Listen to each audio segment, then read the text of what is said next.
Live Tamil செய்திகள். சரிகமபா நிகழ்ச்சியில் கலந்து கொள்கின்ற ஒவ்வொரு பாடகர்களும், அதாவது போட்டியாளர்களும், அந்த போட்டியில் பாடுகின்ற பொழுது தத்துவபூர்வமாக பாடி வருகின்றார்கள்.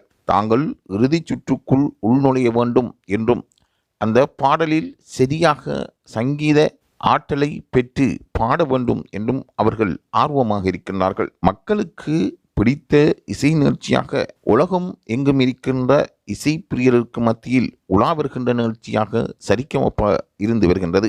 இந்த நிகழ்ச்சியில் வாரத்துக்கு வாரம் ஒவ்வொரு சுற்றுக்கள் வழங்கப்பட்டு, ஒவ்வொரு சுற்றிலும் போட்டியாளர்கள் தங்களை கோல்டன் பெறும் அளவுக்கு பாடி மற்றவர்களை அசத்திருக்கின்றார்கள். நிகழ்ச்சியில் பல சட்ட திட்டங்கள் இருக்கின்றன.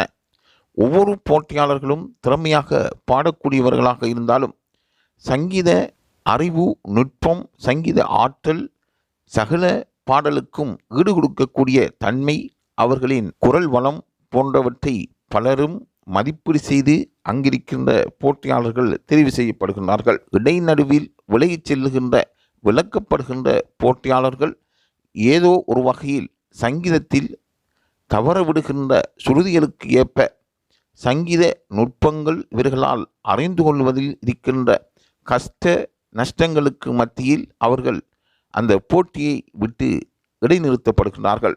இருந்தாலும் அவர்கள் தொடர்ந்தும் பாட வேண்டும் என்ற ஆசீர்வாதமும் அவர்களுக்கு வழங்கப்படுகின்றது. அந்த வகையில் திவினேஷ் தொடர்ந்தும் பாடி வருகின்றார்.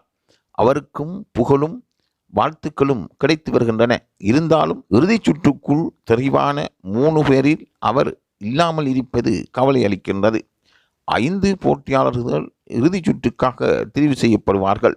இருந்தாலும் இன்று வரை திவினேஷ் தெரிவு செய்யப்படாமை, இறுதியில் இருக்கின்ற 2 சிம்மாசனத்துக்குள் திவினேஷ் உள்ளாக்கப்படுவாரா என்ற கருத்துக்களும் முன்வைக்கப்படுகின்றன.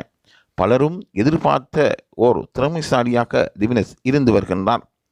ஆனாலும் தனது சிறுவயதில் இருந்து சங்கீதத்தை அவர் முறையாக கற்றுக்கொள்ளாவிட்டாலும், தனது அப்பாவின் மூலம் சங்கீதத்தின் மீது ஈர்ப்பு கொண்டு அவர் தொடர்ந்தும் பாடி வந்தார். அந்த வாய்ப்பின் பிரகாரம் சரிகமபா நிகழ்ச்சிக்குள் உள்வாங்கப்பட்டு அவர் இன்று வரை இறுதிப் போட்டி வரை அவர் கலந்து கொள்வது பலரையும் ஆச்சரியமடைய செய்திருக்கின்றது. திவினேஷுக்கு கிடைக்கின்ற ஒவ்வொரு வாய்ப்பும் அவரை ரசிக்கின்ற ரசிகர்களுக்கு கிடைக்கின்ற சந்தர்ப்பமாகவே பார்க்கின்றார்கள். ஒவ்வொரு கிழமையும் சரிகமபா நிகழ்ச்சியை பார்க்கும் பொழுது திவினேஷ் பாடமாட்டானா என்ற ஆர்வமும் கேள்விகளும் பலருக்கு மத்தியில் எழுந்திருக்கின்றன. ஆகவே திவினேஷ் தொடர்ந்தும் வெற்றியடைய வேண்டும் என்றும் பல பேர் பிரார்த்தனை செய்திருப்பது குறிப்பிடத்தக்கதாகும். இது தொடர்பான தகவல்களை பெற்றுக்கொள்வதற்கு லைவ் தமிழ் செய்தியுடன் தொடர்ந்தும் இணைந்திருங்கள்.